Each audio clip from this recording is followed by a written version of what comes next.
Welcome to the Healthspan Collective, the podcast where science and wellness converge. I'm Nicole Doran, and I'm thrilled to have you join us as we dive into the world of regenerative medicine, integrative health, and the latest science and trends shaping how we live healthier for longer. On today's episode, we have Michelle Kavall. Michelle is a board-certified family nurse practitioner with a passion for functional and integrative medicine. With extensive experience in concierge healthcare, she specializes in women's health, hormone optimization, and gut health restoration. We got into everything from menopause to weight loss and how your mental and emotional health can affect your physical well-being. Michelle Kavall, welcome to the podcast. Thank you. So today I want to do a little bit of a deep dive on hormone health with you. So you are our functional medicine, integrative medicine provider here at Pureform, and a lot of the patients that you're working with are women working on their hormone health at all phases of life. Would you say that's accurate? Absolutely, yes. So what do you think is the most misunderstood about women's health in terms of our hormones? I would have to say that, people say that it's a norm, and that is the biggest issue today. It's not a norm. It doesn't have to be that way. It is highly misunderstood, and it's been misunderstood for quite some time. When you say it's a norm, do you mean suffering with the symptoms of menopause? Yeah. People think it's a norm? Yeah. And it doesn't necessarily have to be? Absolutely not. And it can start from childhood, to be honest. But mostly it's called a norm in menopause. Perimenopause doesn't even exist. In the primary care world, my background and training in medicine is in primary care. And you walk into your primary care doctor's office and he won't even test you, he or she. They won't even test you for your hormones. They'll tell you, oh, you're fine. Right. You walk into the ER or you get dragged into the ER by your family members with palpitation. They tell you, you're fine. Right. So I guess that's the biggest issue today in tracking, managing, understanding hormones for women is it shouldn't be that you're fine. It should be that let's see what we can do to make you feel good, to optimize your health, your well-being, things of that nature. Yeah. Even at a younger age, because, you know extensively my health history because I work with you as a patient as well as working with you on the business. But, when I was 15, I started feeling all of these, I had the major shift in my health with PCOS. And, it was a fight with a lot of doctors to get extensive testing. And, thank God we did a lot of research on our own because there wasn't as much information out there as there is now. And, but you really have to be this advocate for yourself. What do you wish that when either young patients or menopausal patients are going to their doctor, and whether it's their primary or their OBGYN, what do you wish the OBGYN was saying to them? Well, first off, I'd like them to be open to testing hormones, which sounds like an oxymoron, right? You go to your OBGYN, you're a female, you expect them to know and be well-educated, well-versed in hormone management, but they're not. Right. A lot of my patients come to me and the first thing they say is, I went to my primary, they ignored me. I went to my OBGYN and I said, I think I need to test my hormones. And they said, you're 30. This makes no sense. Go home. Come back in 10 years. So I wish that they were more receptive to empowering women to understanding their bodies. That's kind of why I'm in the industry now, to be frank, is I wasn't before. And I said, there has to be something that I can do. As we spoke about this before, I am a firstborn daughter. Right. And it's kind of like in my genes and it's in my blood. I have to fix it. I have to figure it out. I have to empower others to know about their bodies. Right. And then the first thing I do before fixing it and treating it is educating. So I become a mentor to every single one of my patients. And I like them to be comfortable and to lean on me and to tell me everything they're feeling, everything they're fearing. Right. Tell me about their mom's experience, their grandmother's experience. We talk about it. I teach them. They learn. I'd love OBGYNs to be more comfortable in becoming mentors. Right. Essentially. Yeah, I agree with that. And for those who may not know, can you list some of the symptoms that you see women frequently dealing with? Oh, there are so many, and it's not a one for all. Right. Most of them are fatigue. The first thing that happens is low libido. That's when they notice. Oh, interesting. Okay. They're like, save my marriage. I have no more libido. I think I love him. I love my kids. I'm not going anywhere. I'm not kicking him out. What do I do? Please help me. And that's when I know we have to work on their libido. Oh, that's interesting. Yeah. Waking up in the morning with fatigue after a full night's rest, that's a big red flag. There are obvious signs and symptoms, night sweats, sweating out during the day, just brain fog. There are lots of obscure symptoms, palpitations. I've had patients who've come in who've said, my ears are itching all of a sudden. Do I have anything going on with my ears? And my doctor told me I've lost it. And it's a histamine response, right? Yes, that's a histamine response. And that's a typical primary response to moving into perimenopause or menopause. Wow. Many people just don't know. Because, and what is perimenopause? Like, what is happening when we say our hormones are shifting, but what shift is happening? It's a dysregulation. Okay. Again, everybody is different, right? So you could be losing estrogen. You could be estrogen dominant. Okay. You could need a little testosterone. You could have flatlined in progesterone. Okay. And they don't all go at the same time. Okay. Or ever for some people. They just have to be managed appropriately. Okay. Yeah. So it's unique for each patient as to which of the hormones would start to decrease or increase first. Absolutely. Okay. So for myself, for example, I'm only 31. I'm not necessarily at a perimenopausal stage. But because of stress, my progesterone has dipped and so physical and mental stress, because I've been dealing with this post-COVID, long COVID thing, and it's been a stressor on my body. I've had this histamine response, and I was working with you and we did my blood work, and it increased my estrogen and decreased my progesterone. Yeah. So you put me on a supplement called DIM, D-I-M, to help lower my estrogen because I was getting these crazy sugar cravings. I was holding on to all this water weight. I was just feeling really sluggish, and that has really helped that diminish. And then you put me on a low dose of progesterone so that I could start sleeping through the night again, because that's a big symptom when people's progesterone lowers, right? Absolutely. So people have trouble falling asleep. They're okay in falling asleep, then they have trouble staying asleep. A lot of women come to me and say, okay, I can fall asleep. I wake up at typical 2, 3 a.m. Yep. And I feel like I have to pee, or I don't have to pee. I'm just up and I'm staring at the ceiling. Yep. And my significant other is snoring and I'm jealous. How do I get back to sleep? Right. And I'm tired because I'm busy and I'm a high functioning woman, but I can't get back to sleep. Yeah. So it almost feels chemical. Yeah. And then I love to be the one to support them and say, it is chemical. You're so smart. It's incredible that you're able to understand your body and express yourself. And that just makes my job that much easier. So progesterone will definitely help you sleep. Yeah.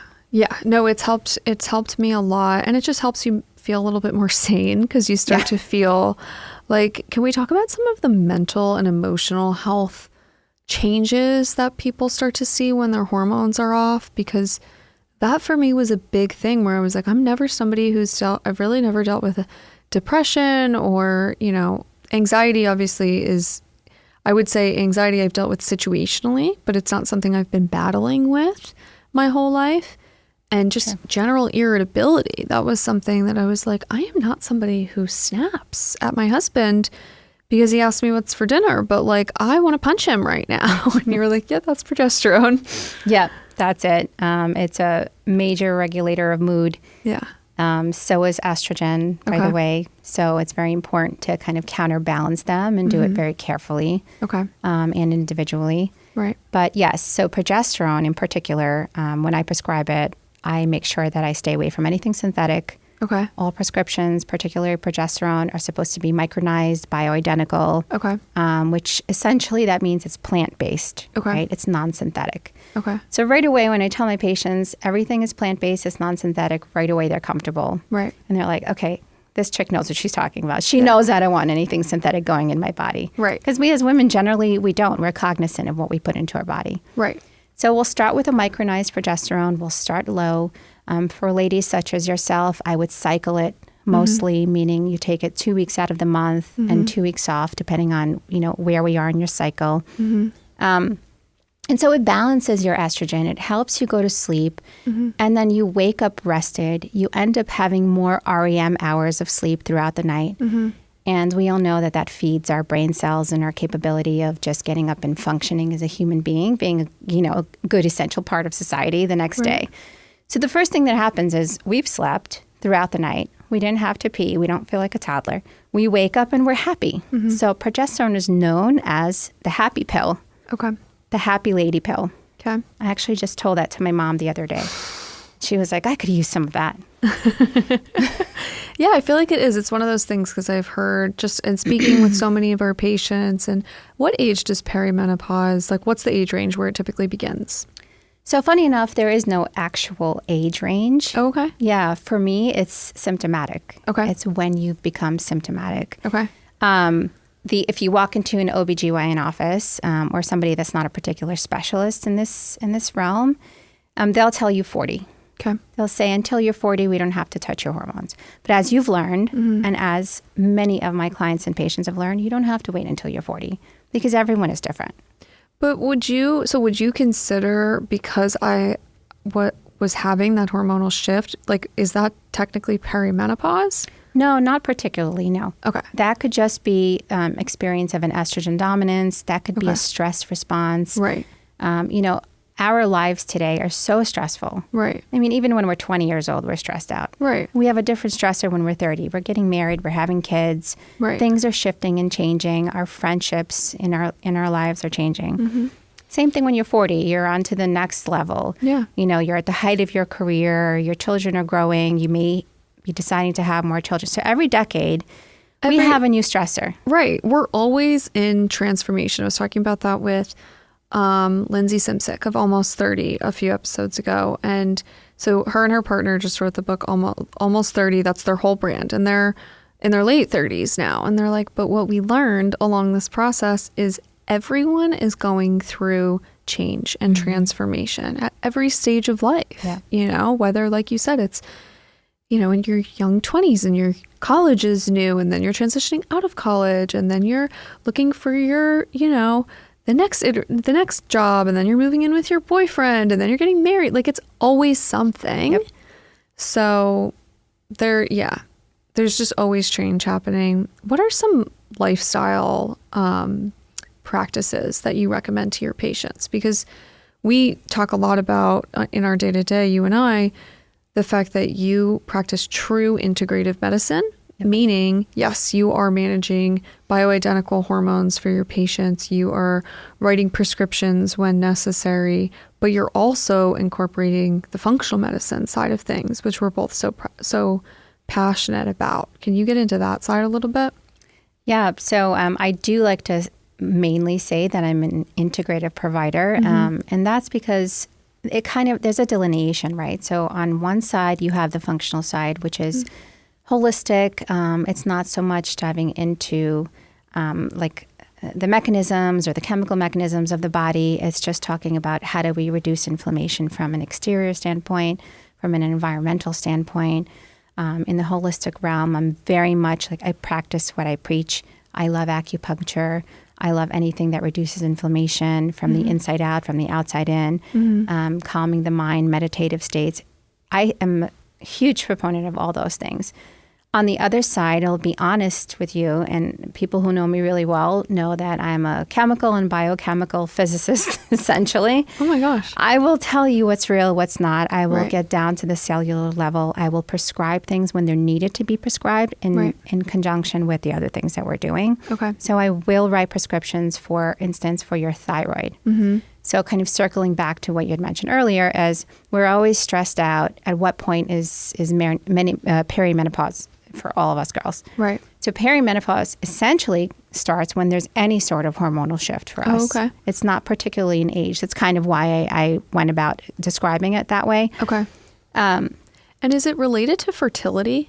There are many relations to fertility as well, because we have many hormonal disruptancies with fertility and our fertility journey. And another thing I wanted to bring up is chronic stress can essentially push our bodies into a perimenopausal state. Okay. It's all connected within our body. Our thyroid for females, that's why I do such a deep dive into the thyroid. Our thyroid is connected with stress hormones. Our thyroid is on overdrive when we're chronically stressed. Our adrenal glands, the ones that nobody talks about, and I talk about them with every single patient. They sit back there in your kidneys. Nobody even knows where they live. They're there, and they're always working because of our lifestyle and what we've adapted to be normal, right? The hustle, the bustle, the children, the things that we have to plan, the things we have to think about. When you're chronically stressed and your adrenal glands are chronically in overdrive, you're releasing hormones into your body. Eventually, they get so tired, they're like, I'm taking a break, I'm going on vacation. And then you're depleted in hormones. So a lot of the hormonal mismatch and imbalances are happening because of two things. Because of age, because of environment, actually three things, and because of chronic stress. And it's all tied together. Okay. Yeah. So it's usually one or all of those three things. Absolutely. Okay. Yeah. That makes a lot of sense. And thyroid, if untreated or if it just starts to accelerate, can really turn into like autoimmune conditions as well, right? Yeah, absolutely. That's when we catch them. When it starts to turn into autoimmune typically? Yes. But sometimes you catch it before that, no? Yeah, if you have a keen eye and you're looking at the right time. Or like, is hypothyroidism or hyperthyroidism considered autoimmune? No, not necessarily. No, right? No. Okay. An autoimmune hypothyroid state is called like subclinical hypothyroid or a Hashimoto's, an autoimmune Hashimoto's. Right. These are not necessarily genetic. Okay. They can happen to us from chronic stress, from chronic overdrive of our adrenal glands, our pituitary gland. So we can stress ourselves to death, literally, and then disrupt our hormones all on our own just because we're females. I don't even check the thyroid for most of my male patients. I was going to say, and like, it can happen for males, but I'd say for every 200 women I talk to who have dealt with this stuff, there's maybe one male who's like, oh yeah, I was diagnosed with Hashimoto's. Like,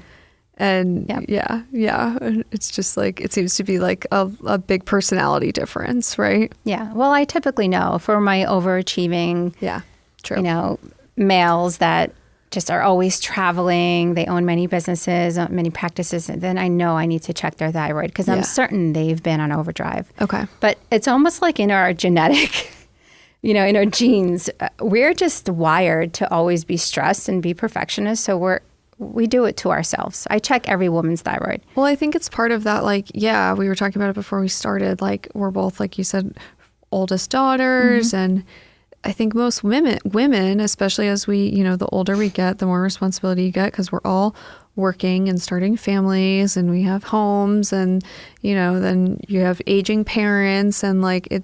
Oh, yeah. It does. We take it all on, and then it takes a toll on you. So that's why it's so important to take care of yourself, like put your own oxygen mask on first. Yeah. What are some of your favorite treatments to suggest to patients who are dealing with these hormonal thyroid issues? First, I tell them to take a break. Okay. Unravel, take things off your plate. You really have to physically release the emotional stress in order for your body to unwind. Okay.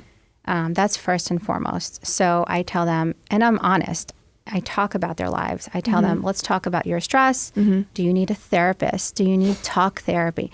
It's true. No, I'm like laughing because that was a big thing for me. There you go. It really was. It was like, oh, you need an outlet and you need an objective third party to hold you accountable sometimes to be like, this is a pattern. Like you're having these issues because these physical issues because you're doing the same thing. For me, it was like the trying to overdo it in every area of life and not sleeping enough and not giving myself enough self-care and rest. Right.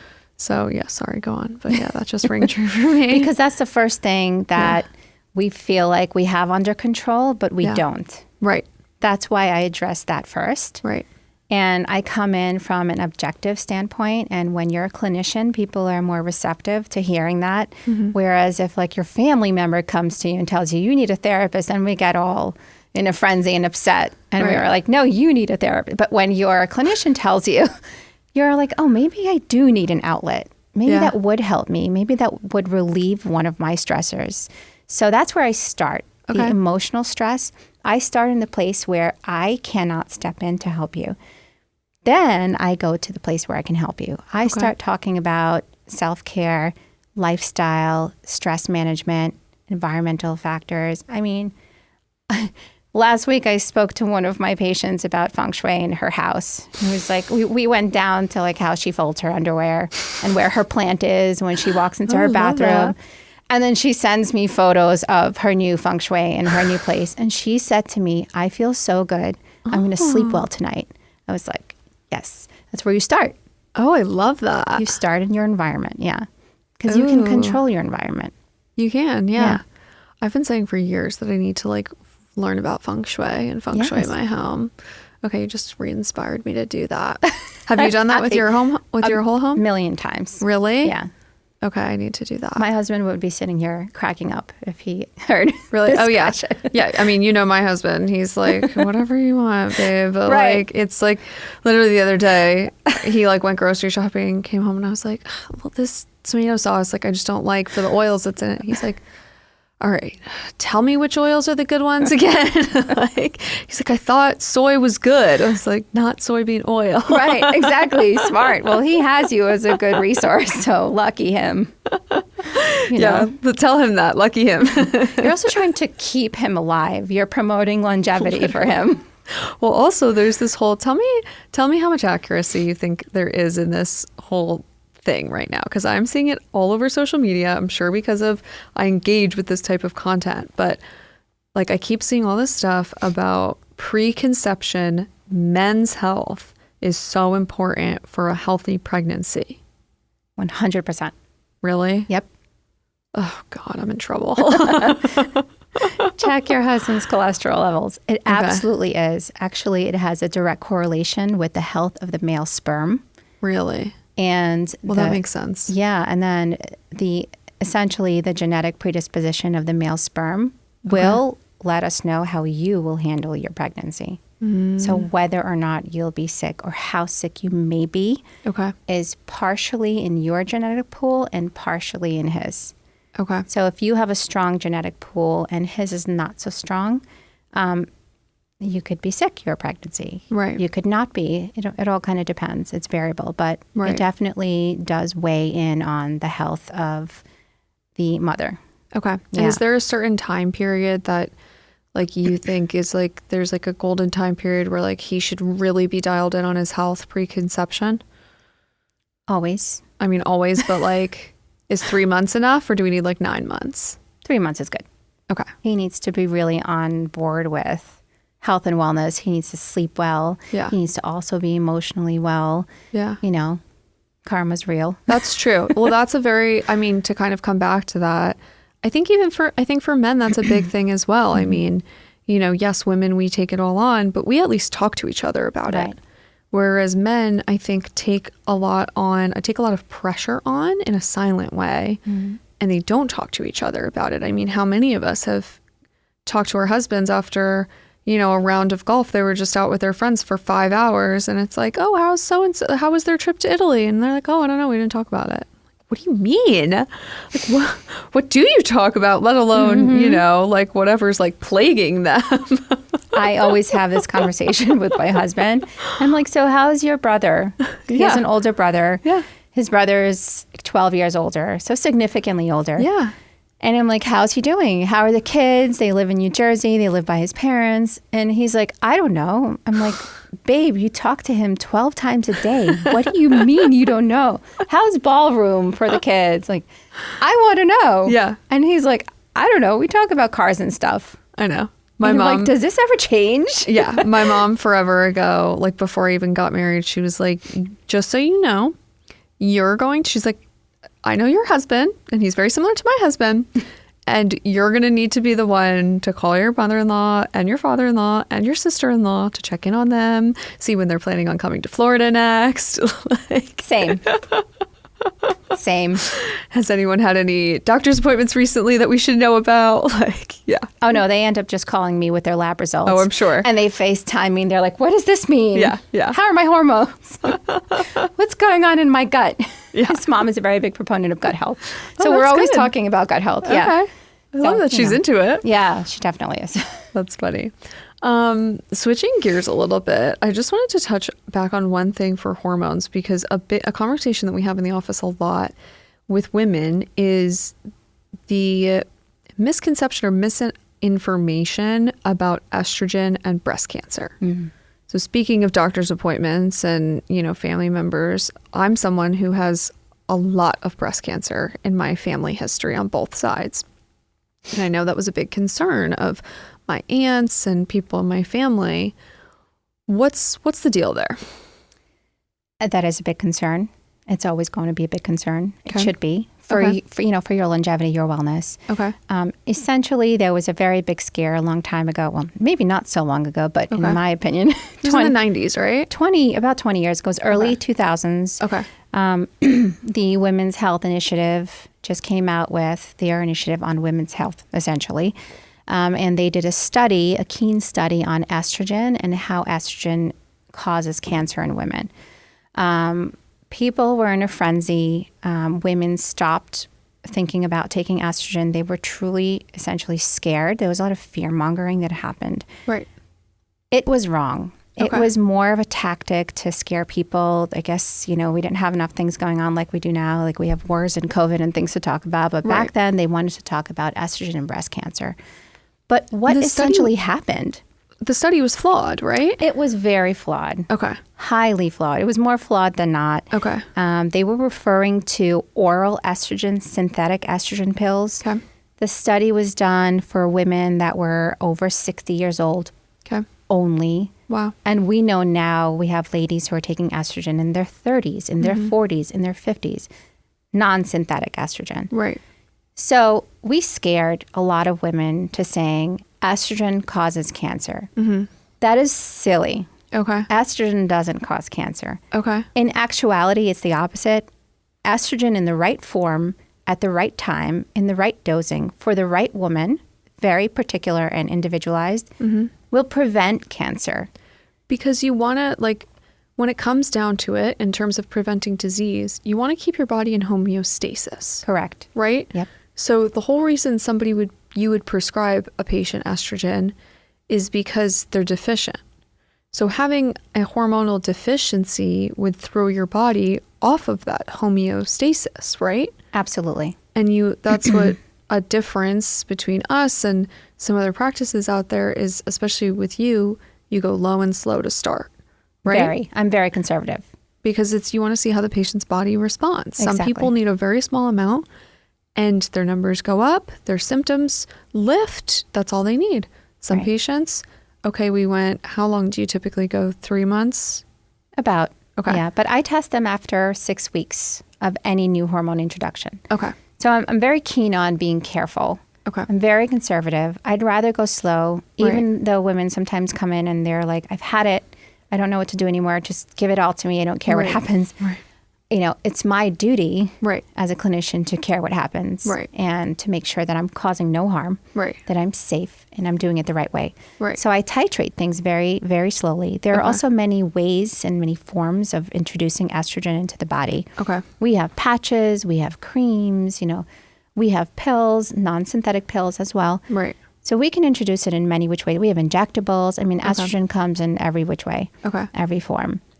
So like I said, I'm very conservative. Right. I take it very slow. I make sure that it's balanced with progesterone. Okay. And it's kind of like a happy dance that we do. Right. Estrogen on its own is very proliferative. Okay. And it'll create life. It'll create, it'll add more to your lining in your uterus. Mm-hmm. We don't want to keep adding more to your lining without balancing it with the progesterone. Okay. So they must always be taken together for females who have their uterus. Oh, okay. Even, to be frank, even for those that don't, I still prescribe progesterone. Okay. Yeah. And then what about testosterone? Oh, I love testosterone. That's a big topic of conversation around here for women. Yes. Yes. It's a huge topic of conversation everywhere. Right. So back in the day before, I feel like even our parents' generation. Yeah. testosterone equals male. Yes. There is no other discussion. Definitely. A male needs testosterone. And we nod our heads and we understand and we agree. And then when you start talking about introducing testosterone for a female, they're like, why? Right. Why would a female? They don't make testosterone. First of all, females do make testosterone. It's just in significantly lower amounts than males. Okay. That's the start. Second, it is so effective for us as we age. It removes our brain fog. It's the first thing that lifts our libido, which is when people come back, as I'd mentioned, and say, you saved my marriage. It's because I put them on testosterone. And all of a sudden, they love their husbands and everything's wonderful and nobody's getting divorced. Right. So testosterone essentially saves our lives and Yeah. it puts us in a good mood. It gives us the energy we need to go to the gym. Now, why are we going to the gym? It's not just for aesthetics. Particularly myself, I look at it in a scientific way. So I want you in the gym. I want you lifting weights. Right. Not because I want to reduce the cellulite on your thighs. Right. I would love that for you. Right. But not that anybody's I want against that for you. that. Right. Yeah. I want that for me and you. Yeah. But what I really am looking for is to build lean muscle mass so we can make sure that your bones and your bone structure are healthy as we age. I want to postpone, reduce, eliminate any sort of bone issues, osteoporosis, osteoarthritis.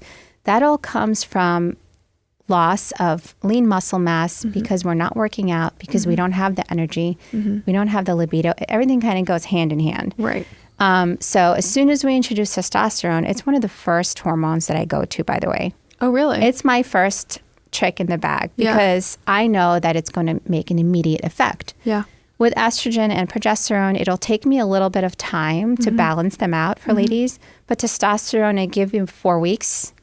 And you walk back into my office with a huge smile on your face and you're thanking me. Right. Because it is really immediately effective. Right. As soon as it's bioavailable in your system, you're feeling the positive effects. Right. And now I'm happy because I know I'm giving you what you need and the tools you need to feel what you need to go and accomplish what I want you to accomplish. Right. I'm looking at it from like a long-term and longevity standpoint where I know that I am a change agent and I'm a proponent of making you build lean muscle mass. Yeah. I also love introducing peptides for that as well. Oh, yeah. Let's talk about peptides. I am huge on peptides. Which ones are you using the most right now? So the big sexy is NAD+.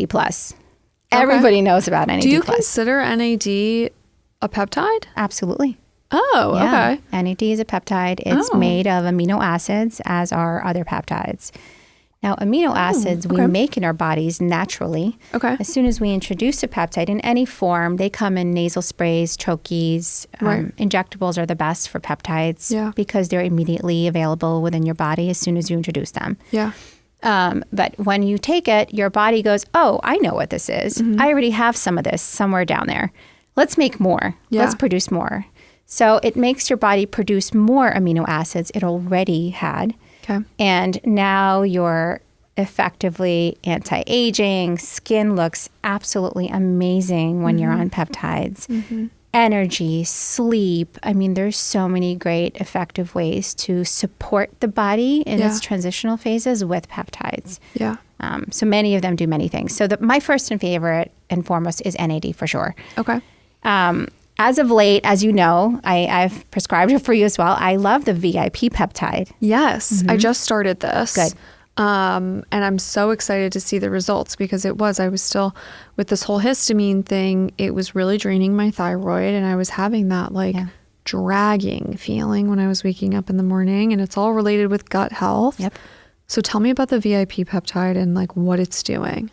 So the VIP peptide is essentially, it is VIP. It's like one of the best, but it's the vasointestinal peptide. That's what VIP stands for. Okay. And it's a nasal spray. Yeah. It's super mild. Which is nice because I'm not afraid of injecting myself, and I do inject myself with other peptides, NAD.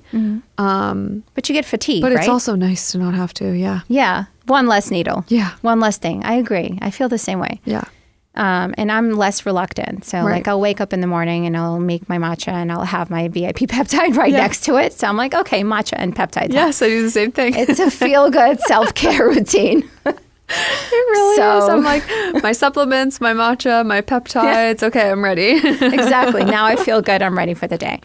what it really does for us, it patches our gut lining. Okay. So it kind of in layman's and lack of other terms, it just patches things up. Okay. So I always prescribe it for my ladies who have abnormal gut tendencies, IBS, Crohn's, just anybody with long-term gut issues, regardless of why you have them. Okay. It helps with repair the gut lining, essentially. Okay. And in turn, it's also anti-aging. Right. I don't know if you've noticed your skin. You have to be on it for about a month and a half, but Yeah. after I've done it for a month and a half, my skin was glowing. Yeah. No, so I haven't been on it for a month yet, but I've been on NAD, and then I was on PDA for a while, which is like the BPC 157, which is also great for gut health and just overall healing. Yep. And it was one of those things that people have been like stopping me in the office being like, what do you do for your skin? Like, what?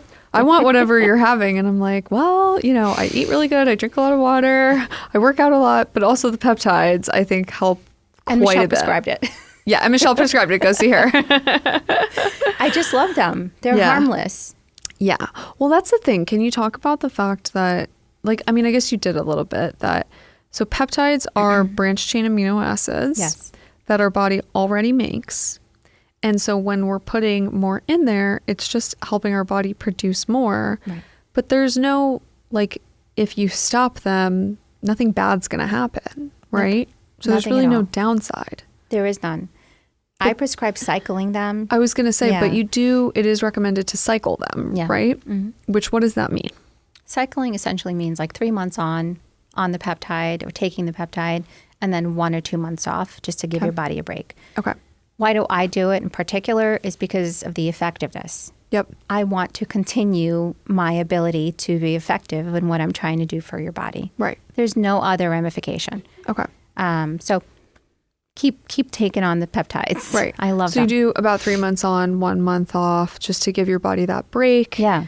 Because I guess when you just do it indefinitely, it just doesn't work as effectively, right? Yeah. You build a tolerance. Okay. And we're trying to stay away from that. Okay. We don't want to build a tolerance. How do you feel? Do you use a lot of the growth hormone peptides? Growth hormone are wonderful, certainly for people who are injured, for people who are just need the effectiveness for one particular thing. Okay. Post-surgical procedure, I'm always going to my growth hormone. Okay. Also, a lot of the ladies who come to me with gut issues, I talk about growth hormone with them as well. Again, but what about Sermorelin, Ipamorelin, those ones? Is that what you're talking about? Absolutely. I mean, there's so many, but those are the popular ones. Right. So. Okay. So would you use those for anti-aging and just general vitality as well? Yeah, for sure. Okay. We have ladies who have started their testosterone. They're starting to feel good about themselves. They're getting into the gym. And then I'll say, okay, let's try Sermorelin. Take it before bed. You'll sleep amazing. Sermorelin and Progesterone. It's like the new cocktail. It's the new margarita of today. The new glass of wine. Yeah, it's better than a glass of wine, essentially. Oh, totally. You sleep amazing. And then you're working on your muscle mass. Right. Anti-inflammatory, anti-aging, down to the cellular level. Love it. So it's very effective. It really is truly effective. You can ask any of our patients. They're all really happy on it. Okay. Yeah, that's why I asked, because I know so many. Our offices are next to each other. So I talk to a lot of your patients and just knowing a lot of our patients in general. And I'm always like, how are you doing? How are you liking? What are you on these days? And that's what I noticed. The ones who are in Sermorelin it's that testosterone, progesterone, Sermorelin. They're they've never been happier and felt sexier. Yep. And if we could print "You saved my marriage" and post it above your office, I think we would. Because I think that's just such a common, it's such a common statement we hear. Because I think what happens so often is people don't even realize how bad they've been feeling until they start feeling better again. Yep. Because it's kind of this slow, slate down the mountain, and then they're like, oh, I feel like crap. I didn't used to feel this way. And then you replenish it all, and they're like, oh my God. Like you said, I do love my husband. Yeah. My kids aren't that bad. My work isn't that bad. Yeah. I love being able to do that, honestly. Yeah. I really love my work. I love to be a part of that. I love for my patients to come back and to be thankful that I changed their lives in a good way. Yeah. That's such a feel-good thing for me. It really is. Yeah. It pays for itself for me. Oh, totally. Yeah. I mean, it's the whole reason we started Pure Form was like just being able to help people like on the side with that kind of thing. I mean, I was just health coaching and I still felt that way. It's like, yeah, you lower someone's inflammation and their whole world changes. Yeah. And they're like, why didn't my doctor help me? And I'm like, well, I can't speak down or badly about your doctor because I'm in medicine. Right. I love medicine. It's interesting. But it's not their fault. It's just the way our system is built. Right.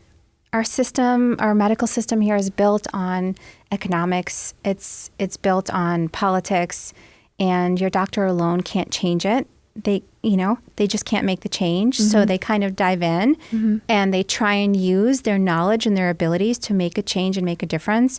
But they're also human and they're short on time. And now the insurance company won't pay them. Right. It's not their fault. Well, it's the first thing I say. The way I look at it is like they were taught to be firefighters, to put out the fire. Someone sick is in front of them. They were taught how to put out that fire and make that person, give that person the prescription or whatever needs to be done to mitigate like the big thing happening in front of them. Right. But I think what's happened so much lately is that A, we're living longer. B, we all have so much chronic inflammation from all the things, whether it be stress, lifestyle, long COVID, just like I feel like there's so many different viruses now, and we all have these like long lasting effects from them that feels like it didn't used to be that way with like a common flu or cold. So there's just so many things at bay now, and we're more overweight than ever as an American society. So that's the other thing in line with peptides and inflammation. We also use GLP-1s, or you use GLP-1s in your practice as well, correct? Yes. Love them. And how do you use them with patients? Are you prescribing like a Mounjaro, or you go more of like a microdosing route typically, correct?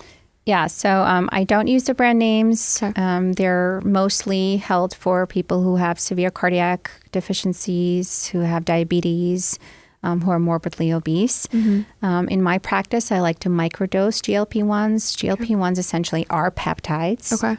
As I've said, I love peptides, so it's part of kind of my practice that I love. And I use them in kind of like this inconspicuous anti-inflammatory route. Okay. I don't just, majorly dose and load this large dose onto my clients. I like to microdose them. Right. I watch their inflammation go down. Typically, we're fixing gut issues, which is really interesting because it's highly anti-inflammatory. There's so much new data now that's come out about how it's helpful for IBS. It's now one of the indications of treatments for using tirzepatide. Oh, I love that. Yeah, and so we get it compounded from a trusted pharmacy that's been vetted, as you know. So, I really love using these peptides for many different reasons. I'm talking about PCOS treatment, gastric issue treatment, slow anti-inflammation treatment for ladies who've come in and they've been hormone depleted for a very long time. I use it to treat their hormones. Okay. Believe it or not, one of the more recent indications that I find to be so interesting for use of tirzepatide are treatment of fatty liver as well. Yes. Okay. It's so anti-inflammatory that it's now an indication to use tirzepatide in low doses for a long period of time, up to 2 years, to treat fatty liver. Oh, that's so interesting. Yeah. Okay. Fatty liver can It makes total sense. It does, right? Yeah. It's inflamed. Your liver is inflamed. Right. For many reasons. Right. Whether it be cholesterol, diet, genetics, fatty liver is genetic. So it's so anti-inflammatory. It covers so much that I can play with it. Right. So. No, I love that. And it's just another one of those things that I think there's been, similar to the estrogen and breast cancer conversation, there's been so much media frenzy about GLP-1s on both ends of it being, so life-saving and just like amazing for people. But then like, I find it especially interesting that you bring up the fact that it can now be treatment for IBS and for improving gut health and fatty liver, because at these mega doses that people have been put at through the brand name pharmaceuticals, they have gastric issues because it's too much all at once and it slows things down too much. But at a microdose or a small dose that's titrated up slowly for the person, it can actually bring down so much of that inflammation in the gastric system that I feel like most people deal with. Like, I feel like the more and more people I talk to, and if I mention to somebody like, oh yeah, sometimes like I get bloated, or, I have been diagnosed with leaky gut, it's always oh yeah, me too. Or I have, I'm either running to the bathroom or I can't go. Yeah. And everyone has a stomach issue nowadays. Yeah. Which is common. Crazy. Yeah. It's common because we don't check it. We don't look into it. Yeah. Unfortunately, our medical system kind of has failed us in that sense, where we're patching things. We go to the doctor when it's bad, and it's so bad that we just don't even know if it's going to be okay anymore. We just feel like I feel like because it's so common, we think it's like normal, but it shouldn't be normal to feel unwell all the time. Right. Well, you know me, I start throwing all these tests at my patients. Right. And I'm like, buckle up. We're going to get to the bottom of absolutely everything. Yeah. If I can look at your hormones and your gut and your thyroid, and before I microdose you on GLP-1s, I'm not just going to hand it to you. I'm going to make sure you pass a test. And what is Michelle's test? Make sure your liver is okay, your gallbladder is okay, your detox pathways are clear, so I'm not bogging down your system, your detox system, your liver, your kidneys. I'm going to make sure that your pancreas is all right and you have enough bile, your amylase isn't high. Like, I really do such a deep dive for every single patient that I microdose on tirzepatide. Yeah. We kind of foolproof it to make sure that it's safe before we start. Okay. I've started to learn, I think I'd mentioned, my husband's in marketing, and he tells me about all these new companies that are coming out now that are just throwing GLP-1s out there, and they're so cheap. And he's like, we were just having this conversation over dinner. He's like, why would somebody get a GLP-1 from you guys versus one for like $50 from some company online? Right. And I'm like, well, they don't do your labs. They don't care. It's not personalized. It's a one for all. You're taking a risk with your health. It might be cheaper because they're mass producing it or they're getting it in mass amounts from these pharmacies that may or may not be 503 and 503B rather approved. So I said, it's just, you have to be so careful about where you're getting it. And you have to make sure that your provider cares enough to do the right research to tell you that it's safe for you and it's not going to cause you harm. Right. Losing weight is the Band-Aid with tirzepatide, but essentially we're looking at it from a different standpoint. We're not just trying to get those extra 5 or 10 pounds off. Right. I want to get down to the cellular level and make sure that your body can handle it. Not everybody can. Right. That's the key point here, is not everybody can. Yeah.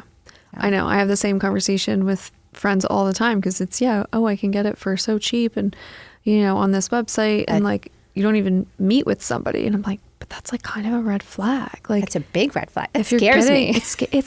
That's scary to me, that like to get a prescription and to never even like, for the person writing the prescription to never even see your face.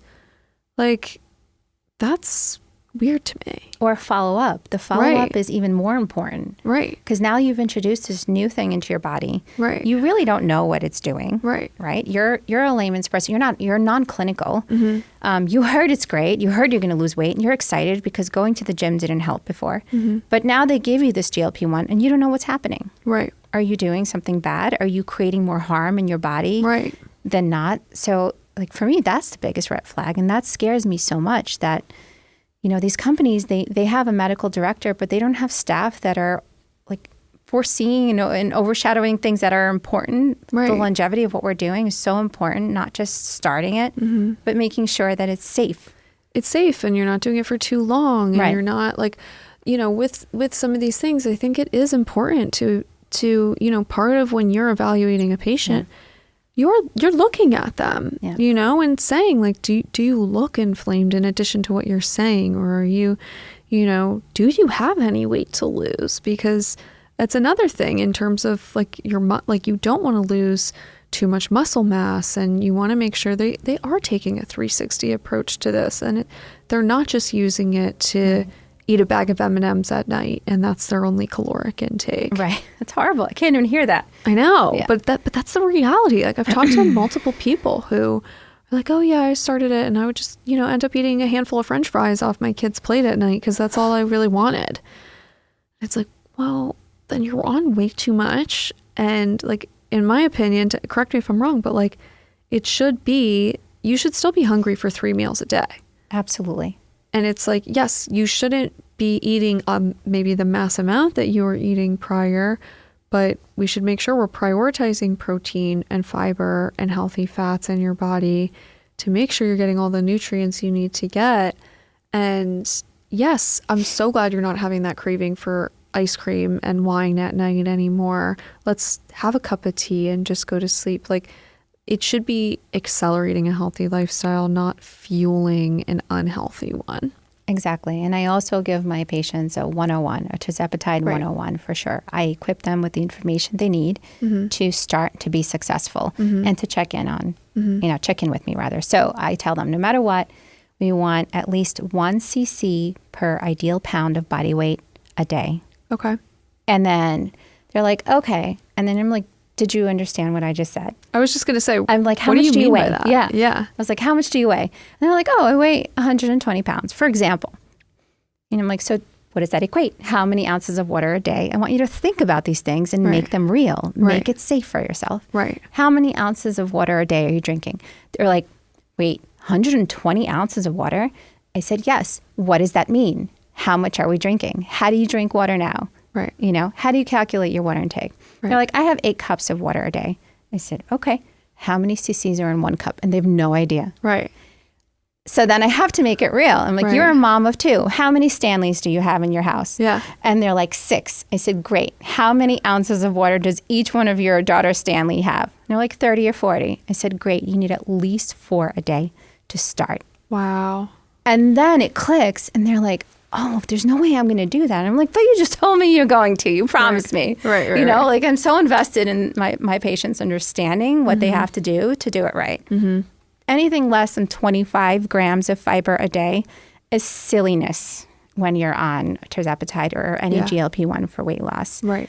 Like I just go into these exercises of making it personalized and having them reciprocate the information that I'm giving them. So I feel good at night. I can go to sleep at night. Right. Knowing that I've done right by them. Right. Because it comes back to, you're not only trying to help them in the short term, you're trying to help them in the long term. Right. Like, we are in the game of improving their health span. Like, that's why we chose the name for this podcast, because it's, it's so important to not only be feeling good in the short term or living longer. Who cares about living longer if you're not living well into those longer years? So what is your response like when someone does say, okay, Michelle, I've been trying to lose 10 pounds for the last 10 years and I lose it and I gain it back and I lose it and I gain it back. Are they a good candidate for a microdose of a GLP-1? That's a very good question. And I get that more often than not. I bet. And I typically start by saying, I want to see your hormones. Okay. Before I give you a GLP-1, okay, give me your hormones. Okay. And if there's nothing I can do for you there, okay, and there's nothing we can do in terms of lifestyle changes, then I'll give you your GLP-1. Okay. You're asking for a reason, and I get it. Who wants to hold an extra 10 pounds? Right. But I want to know why you're holding 10 pounds. Right. That's my job. Right. And I'm going to fix that first. Mm-hmm. And if I've done everything I can, right, and nothing else helps, then I'll consider taking off your 10 pounds with a GLP-1. Yeah. And have you seen patients have success with, say, be on a GLP-1 for 6 months, they lose that 10 pounds. Are they able to wean off of it and keep it off? Yeah, absolutely. We wean off by microdosing. Okay. So essentially, I've had patients on GLP-1s for years. Okay. On a super minor microdose. Okay. And we're no longer thinking about losing pounds at that point. We're thinking about keeping them off, not shocking the body or throwing your pancreas into a state of fire, just doing things safely. Okay. So you can be on it for a long term. Okay. Just about managing it carefully. Okay. Yeah. And how long, assuming you have to get off of it to safely conceive, correct? Yes. How long should you be off of it before that? For me as a provider, I ask for 3 months. Okay. 3 months. Yeah. Others will tell you 1. Okay. But I like to be safe. And can you be on any peptides when you're breastfeeding? You should not be, no. No, right? Mm-hmm. Like pregnancy and breastfeeding, no, let's do no. No peptides. No peptides. No. Okay. because it might be safe for you, but not necessarily for your child Right. who's growing and developing. Right. So I like to save all that good stuff when you're done breastfeeding. Right. And at what age do you think it's safe to start if somebody's having symptoms? Like, would that be 18? For hormone management? For peptides. For peptide? Yeah, 18 for sure. 18. I wouldn't go earlier than 18. Right. Yeah. Okay. I mean, so, you can use growth hormone in an endocrinology office, for example, Right. for children, but that's a different kind of endocrine management than Right. we're doing here. Right. This is more of an adult realm because it's kind of like an anti-aging medicine Right. where we get to a point where we're at our peak in aging and thriving and growing, and now it's starting to essentially decline. So we're trying to keep, this homeostasis and not decline and age and age faster rather. So yeah, I wouldn't work with children. There's no sense. Okay. Yeah. Yeah. As Dr. Parita put it for me recently, I was talking to him and I was like, I'm just having all these issues and blah, blah, blah. And, like, I'm young, so it shouldn't be happening. He was like, well, you're not that young. He would say that. He would say that. Dr. Parita always keeping me humble. Yes, he's very honest. I was talking to him the other day and he was like, when's your birthday? He would say that too, right? Yeah. I said, I'm March 7th. He goes, I knew I liked you. You're another March baby. We're both Pisces. Yep. He's March 1st, I think. Yeah. Yep. Oh, that's hilarious. Yeah.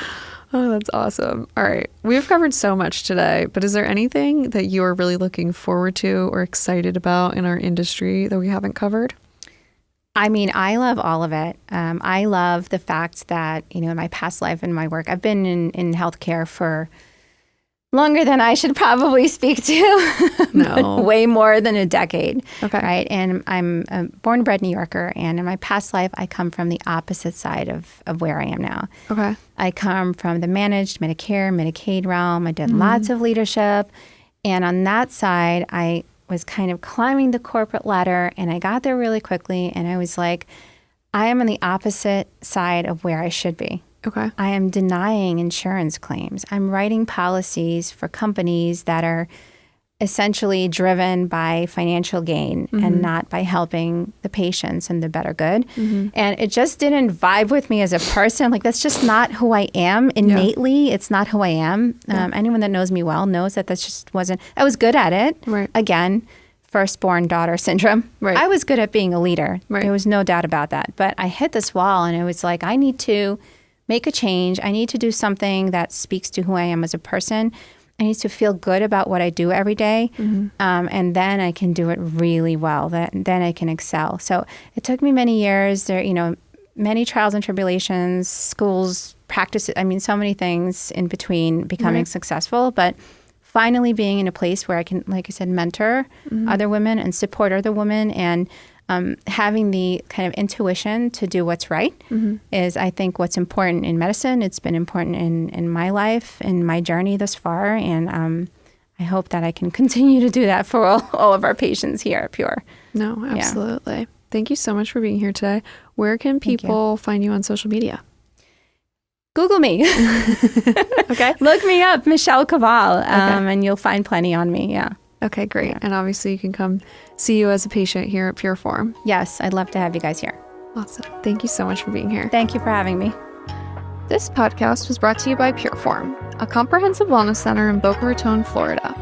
The website is pureformhealth.com, or you can find us on Instagram at pureformhealth. Feel free to message us with any questions, and note that you can connect with our providers for consultations over Zoom, from everything from stem cell therapy to hormone replacement therapy and peptide therapy. That's it for this episode of the Healthspan Collective. We hope you found it insightful and inspiring. Don't forget to follow us wherever you listen to podcasts so you never miss an episode.